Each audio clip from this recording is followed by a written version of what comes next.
BVarsity Game Night for Week 8 of the high school football season here on October 5th, 2018. I am your host, Trevor Horn, here in the downtown TBC studios. We're brought to you live by Grapevine MSP and Motor City Buick GMC. If you guys want to know a little bit about the inner workings of a newspaper, we've got a print deadline every single night, and guess what? It's 11:15 here at the Bakersfield, California, and because we had homecomings, late starts, and games with penalties, we've got, as you can see, Diana's show where Teddy usually sits. He's doing his job. Show us where Josh Bennett usually sits. He's not here yet because he's still looking at pages. We're doing this for the betterment of you, the reader, and the consumer of the Californian. Always remember, yes, you check everything out here on our website. There he is. However, we still have a print product. This print product, and this is Josh Bennett. This is what he's bringing me. This is hot off the press right here. This is our BVarsity page for tomorrow.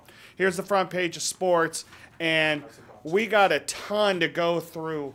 And Josh, get on in there. I didn't realize we were live already. That's okay, bub.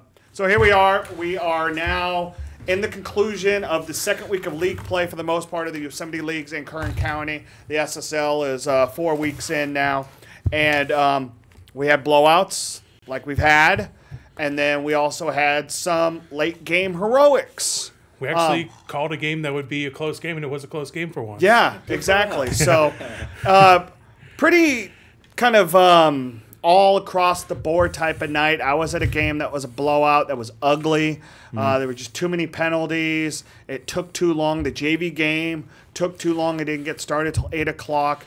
John, you were at a funky game. Yeah, it was a blowout, but it wasn't a blowout until the end. And, you know, Garces played well at times, and BHS was up and down. Yep. And, So, and then, you know, we have a team that's in a brand new league that's now undefeated 2 weeks into that league. We got another team getting their first ever win after 3 losses in their new league. So let's just get right into it, guys, if you don't mind. Josh Bennett, John Metis, and we're waiting on Teddy Feinberg, our fearless leader. He'll be here in just a second. Let's go into first the game that I was at tonight. Number 3, Liberty, stays undefeated in the SWIL. They're 5-2 overall and 2-0 in league play after beating Frontier 38-0. Not a pretty game, any stretch of the imagination. Liberty got penalized 13 times for over 150 yards. It was double the amount of offensive yards Frontier had. Frontier's quarterback, Dustin Montoya, went down with an injury, a concussion protocol in the third quarter after taking a big hit. Let's look at the highlights here on the first series for Liberty. Hector Gonzalez, who's really turning into a fine quarterback for Liberty. Swing pass to Sammy Stewart, 41 yards. It was a quiet night for Stewart tonight. He didn't play in the second half, and Liberty took a quick 7-0 lead. They got a field goal. But before that field goal, here's a punt for Frontier, and Hunter Riley takes it at the 40, goes to his left, gets a nice block there, finds a crease, and goes straight up the sideline, 60 yards for the score, and Liberty is up 14-0 at that point.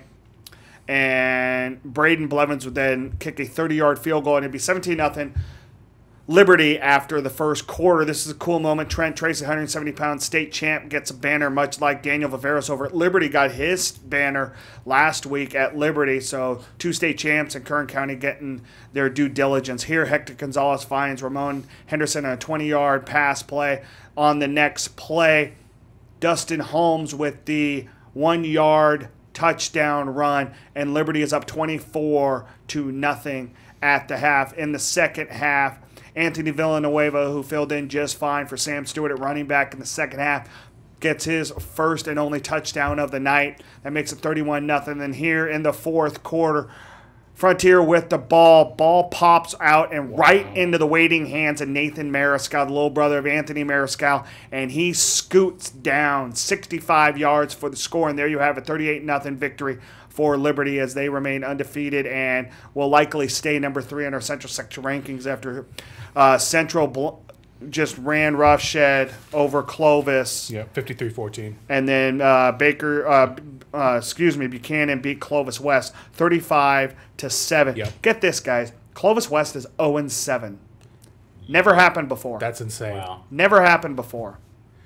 And on the other side of town, Clovis East got their first track win in 7 years tonight. Yeah, after going winless last year. Yeah, so beating Clovis North tonight. So out of area scores are kind of interesting. Let's move on to the next game. John, this is the game that you were at. Why don't you just go ahead and run this for us? Well, I mean, 50-26 obviously looks like a big blowout, and it was kind of the type of score I was expecting. But VHS coming into the game, coming out of the locker room for the first quarter and coming out of the locker room for the second half, really just not great. Well, starts. and no Cameron Williams tonight. They held him out tonight because he's got a bone bruise in his knee. And you really felt the impact of him not being there. You had Carl Jones start at quarterback, but VHS went down 10-0. The offense wasn't really clicking. The defense wasn't clicking either. Joseph Campbell ended up throwing for 302 yards on that BHS defense. The junior quarterback for Garces. Yeah, which you wouldn't really expect. Now, BHS did make plays. They got 3 interceptions, one of which came at the goal line, but then they fumbled it. I think 2 plays later, Garces ended up scoring. This was a 10-point game with about, I want to say 6 minutes left or something like that. It might have been more than that. But then Keontae Bell came up with an 80-yard interception return for a touchdown that kind of really put the game away. But you come away from this one thinking, this wasn't the cleanest game on BHS's end. They missed Cameron Williams. And it really shows you how integral he is for that team on offense at quarterback and on the defense at safety, because they did get torched. Who replaced him at safety? Do you know? I'm not sure. Okay. I'm not sure. I didn't pay attention to that. But Ricky Easterwood also came in, Jr. also came in at quarterback. Didn't Adrian Moreno take a couple snaps? Yeah, and then Adrian Moreno, he ended up, toward the end of the game, he was he didn't throw the ball actually at all, but he came in there, was kind of an athletic guy to be able to hand it off and get some pitches and things like that to the outside. That's pretty incredible. He also had an interception. Yep, so here BHS is with another blowout win. They're 2-0. They're 5-2 in league. So you've got 2 teams 2-0 in the SWIL, and then you've got 2 teams that are 0, 3 teams are 0-2, and now Garces is 1-1. Centennial's 1-1. And Centennial's now 1-1, and Frontier and Stockdale are winless. Centennial gets a win tonight, and probably the most exciting fashion of the night. Let's go ahead and show that one, 41-38. And this is a game that Stockdale really had in the bag most of the game. They had the lead. It was 24-14 at the half, I want to say. 28-21 at the half. So here's the Stockdale team that, it's coming out. Both of these teams are coming off blowout losses last week. Centennial lost 55-0 to Liberty. Stockdale lost 40-7 to BHS in a game that was 40-0 at the half, and BHS called off the dog. So here's 2 teams that are really kind of rebound as much as possible. And it's Kyle Conley with a 1-yard quarterback run in the final seconds for the victory for Centennial. They get their first league win. They're now a 500 team. So they're a playoff team, and I know the school doesn't have that rule, but there you have it. They're a 500 team, and they're going to get into the playoffs now. Mm-hmm. So congratulations to Golden Hawks. After 2 years of not making the playoffs, they're almost a shoo-in for the D1 playoffs now, especially with Clovis West 0-7. Yep. One of those 17 teams in D1 cannot participate in the playoffs, and it's probably going to be Clovis West. Yeah. As weird as that sounds. There's not going to be more, but yeah, exactly. So Centennial's likely going to get into the playoffs with this win. And what a game for Conley. 21-41. Did throw 4 interceptions in this game, but threw 5 touchdowns. 4 of them to DJ Adams. DJ Adams, 7 catches, 223 yards, 4 touchdowns for the Golden Hawks. Yeah, including a 96-yarder. A 96-yarder, and then a 45-yard touchdown pass from Conley in the fourth quarter. Also had a 45-yard touchdown catch in the third quarter, and then also had a 12-yard. So here we are all season long wondering, how is Centennial going to get the ball into DJ Adams' hands? Because he was averaging almost 40 yards a catch in the first 6 games, but he only had about 15 catches in those 6 games. Yeah. So here he comes, gets almost half of that in this one, and shows you how dynamic of a player he is. On a night when Centennial could not run the ball, they had 2 total rushing yards on 25 carries. And that combated against Evan Burkhart rushing for 182 yards on 22 carries, and even threw 2 touchdown passes for Stockdale. So here are 2 teams that are really kind of playing that middle ground in the SWYL, and it's Centennial coming away with not a shocking win, but a very dramatic win tonight. Yeah. So when you're looking for games with a lot of playoff implications, sorry guys, here's Centennial getting the victory. I mean, even just the better games in general, like nothing against the top tier teams, the lower end teams, but these middle ground games are probably your best bet for games of the week. Yeah, we're going to get into another one in just a second, but here we have it. The SWIL, it goes Liberty and BHS 2-0, Centennial and Garces 1-1, Stockdale and Frontier 0-2. Yep. So you knew the top 2 teams. You kind of had an idea of middle and bottom, and it's all kind of playing out in the first 2 weeks. Yeah. So let's move on to the South Yosemite League. Bakersfield Christian went up to Tehachapi and got a big victory, 56-12. A couple players for Tehachapi, including Chris Garcia. Yeah, quarterback Chris Garcia ejected, according to tweets from Tehachapi Sports Twitter account. So here's Bakersfield Christian, 2 weeks removed from that national television game loss, are now 2-0 in the South Yosemite League after 2 blowout wins over West last week and then against Tehachapi this week. So yeah, although this one wasn't really close at all. So yeah, exactly. So BCHS, a team I think had a 17-game win streak in league in the SSL before they moved into the SYL this year, and now 2-0 in league play. Yeah. And they got they got the ball rolling now. So it'll be interesting to see what they have in store, because they are 2-0 in league play, and so is this team coming up. Independence, 42-6 victory tonight on homecoming for Independence tonight, I believe. So Independence now 5-2 overall, 2-0 in league play. Golden Valley falls to 0-7 and winless, obviously, in league play. Do have some stats from this one. Talked to head coach Tyler Schillhobble, who's heading out on the road tomorrow for his bachelor party. Hey. Yeah, woohoo. So 390 total yards of offense for Independence tonight. 203 passing yards for Sergio Borelli. 4 touchdowns. 187 total rushing yards for Independence, including 100 yards on 12 carries. Armani Denweed, he had 2 rushing touchdowns. And Malik Duluth, Deontay Brown, Jaden Irvin, David Hernandez all had touchdown catches. Hernandez was a 65-yard variety. So Independence rolls in this one. Yep. Big, and then does – what's that? I was going to say, but there's another 2-0 team as well. Yep, so you got 3 2-0 teams in the SYL because that happened. Ridgeview running clock in the second half over West. Not even so close. After a non-league slate where we thought West was actually going to be a team that might battle for a league title in the SYL, not so much anymore after losing big to BCHS last week, and then tonight getting blanked by Ridgeview 48-0. So Ridgeview, like Independence, is 5-2 overall, 2-0. So you've got 3 teams undefeated through the first 2 weeks in the South Yosemite League, and then you've got look, we're on pace for another 3-way tie there. Yeah. We'll see. Yeah.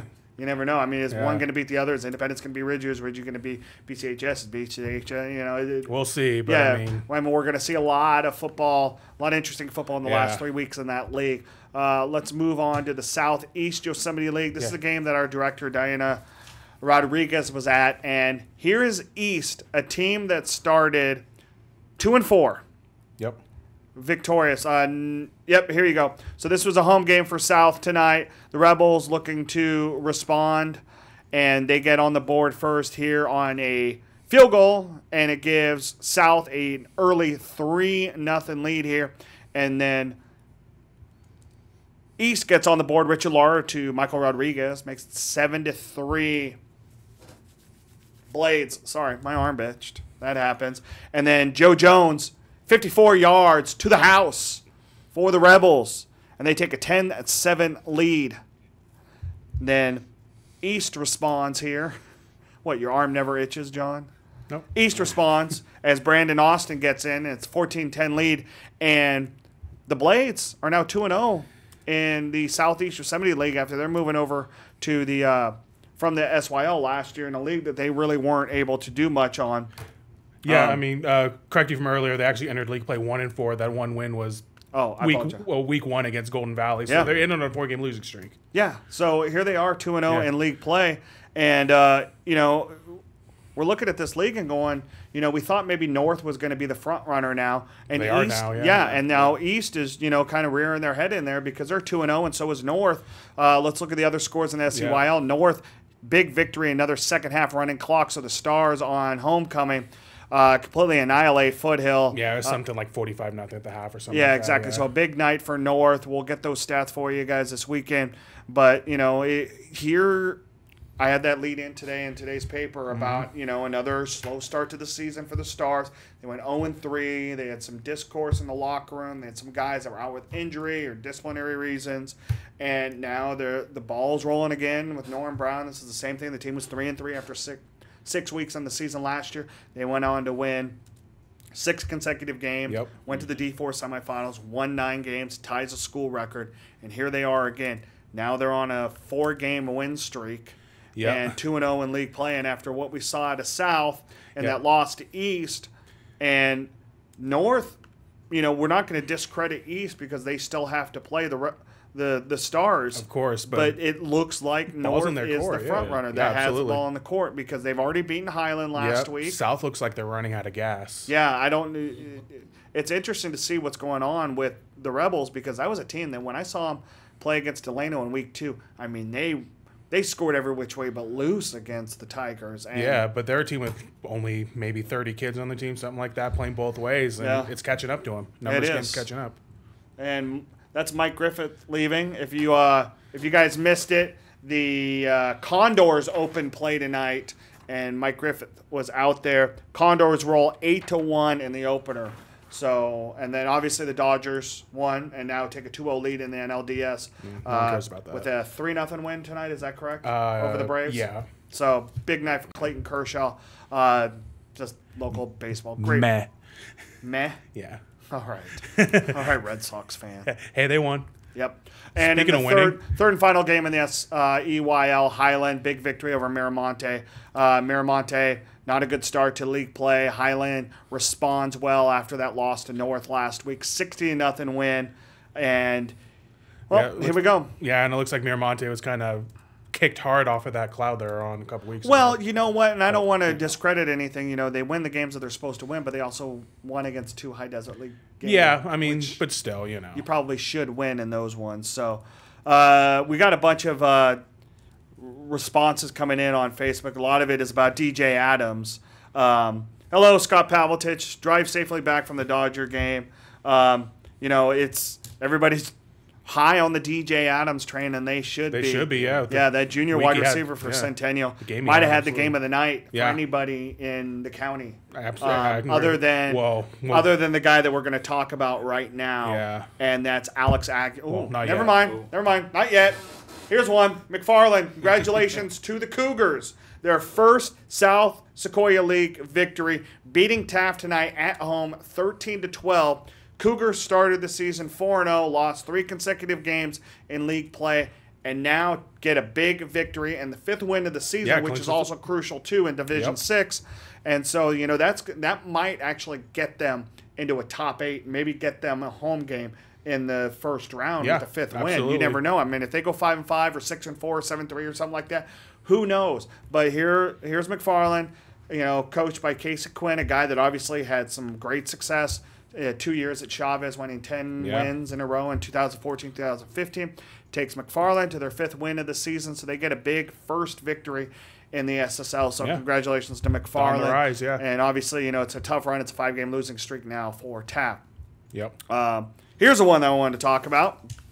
That would be a 48-0 win for Shafter over Arvin, and really a score that I'm surprised to see.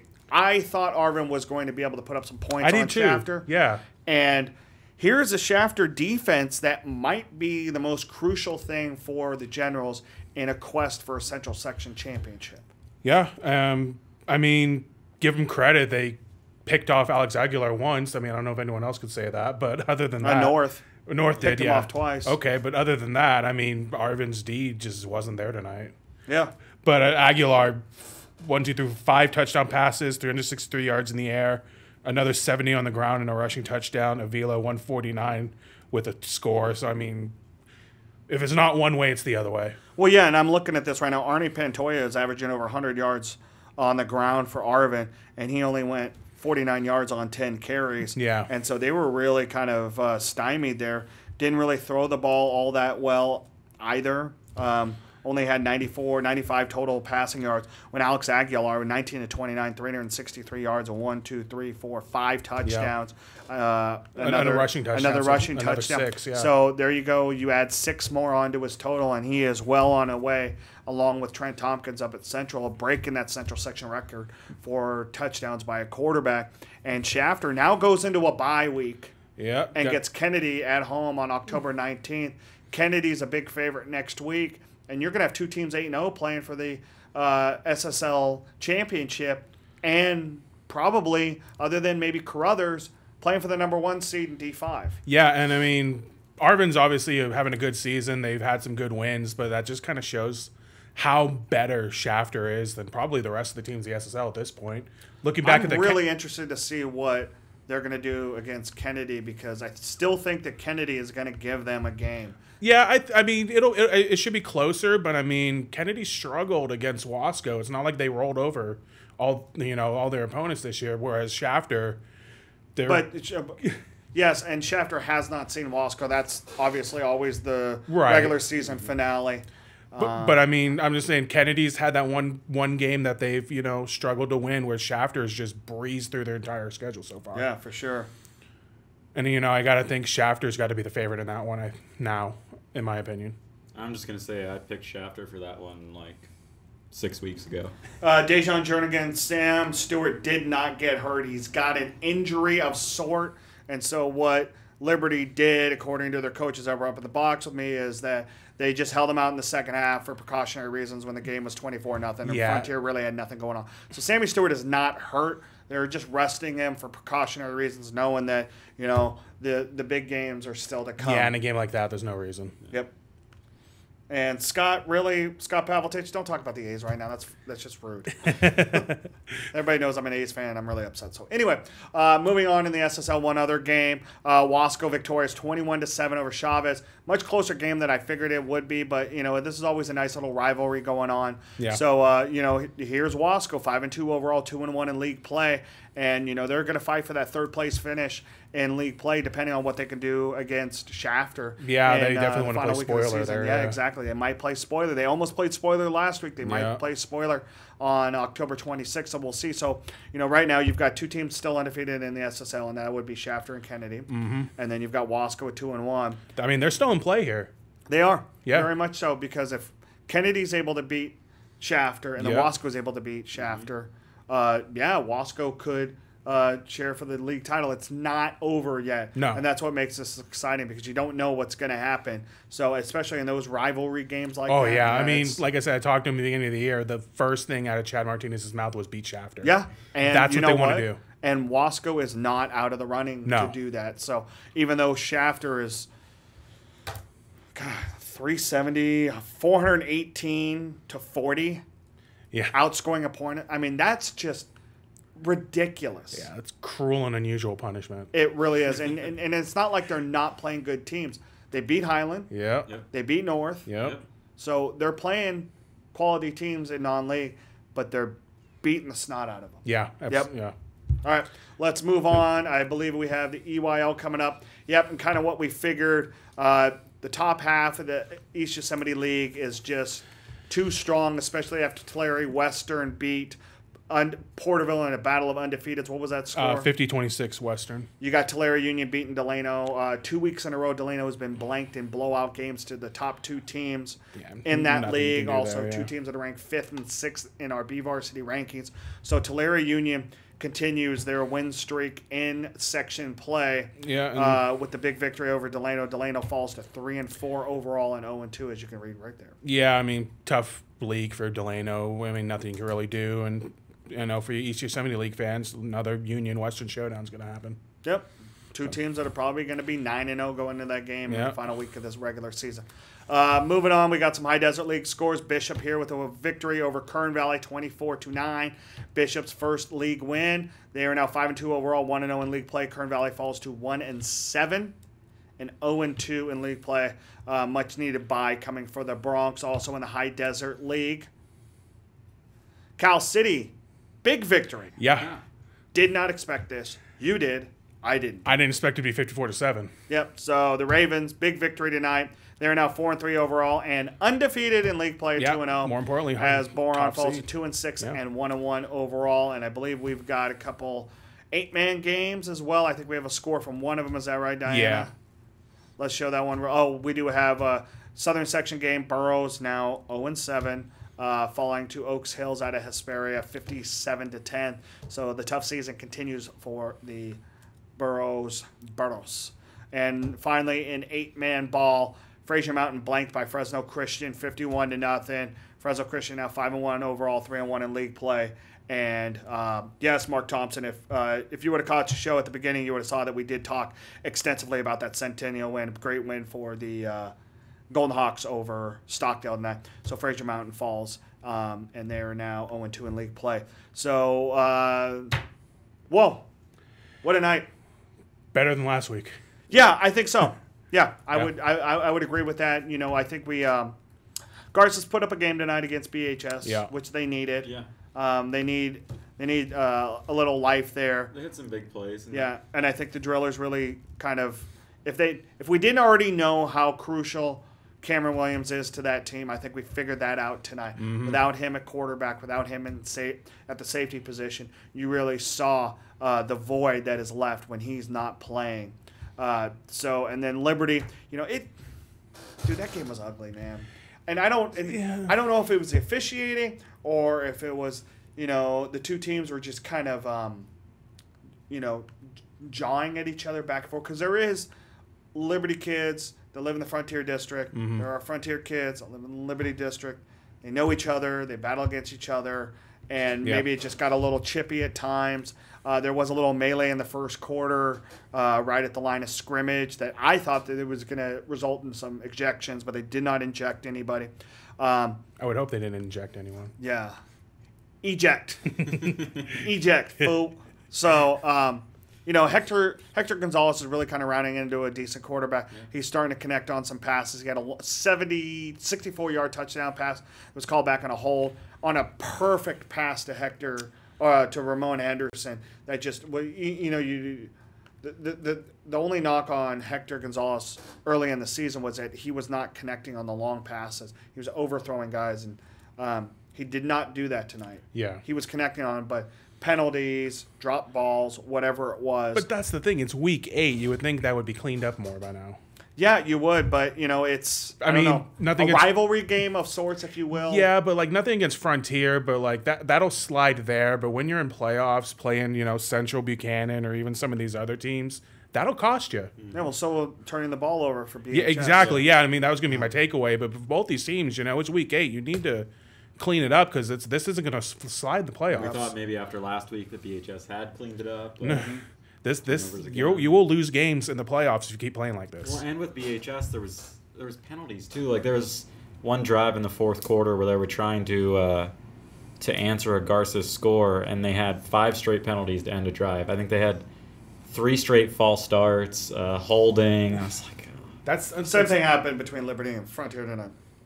There was one where it was like 2 personal fouls on the same play. It was during the play, and then dead ball that moved Frontier all the way up to like the 26, and Frontier wasn't able to do anything. And that's just a credit to the defense. And quality of play for Liberty. But then you look at the third team that won in the SWYL tonight, and that's Centennial, a team that had a lot of trouble last year finishing games. Yeah. And the fact that they were able to come back and win in such dramatic fashion against Stockdale tonight, that's a shock to the arm for this team. Oh, yeah. That they can do these things and really kind of, figure some things out and win late in a crucial game. Yeah, it's the second time they've won late in the game. Yeah, exactly. And like I told you yesterday, Centennials to me seemed like a team that would get punched in the mouth and crumble. But finally tonight, they got punched in the mouth, and they punched right back, and they won. So credit to them. Hector Gonzalez, you don't have to say thanks to me. It's your foot.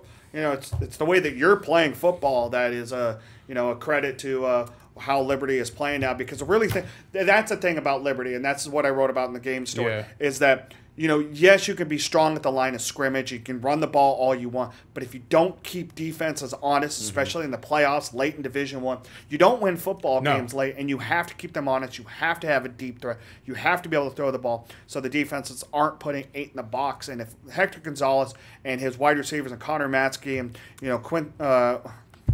Winston Jonty. There you go. Which brother is it?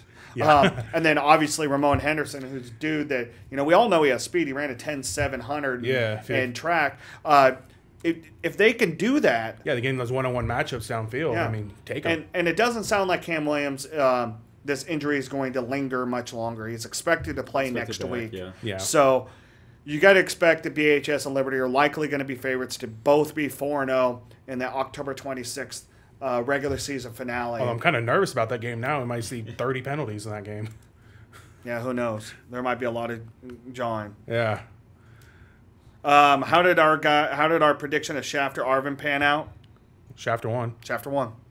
By more than. Yeah, I mean, it wasn't a more shootout, than but what we expected. Caesar, Iggy. So Shafter's a fantastic team. Shafter really. I mean, and here's the thing: we talk about South, small roster, dudes going both ways, and they're slowing down. Yeah. Or Shafter, there's no slowdown. Those guys are all playing both ways. Every single one of their playmakers on offense also plays on defense. Yeah.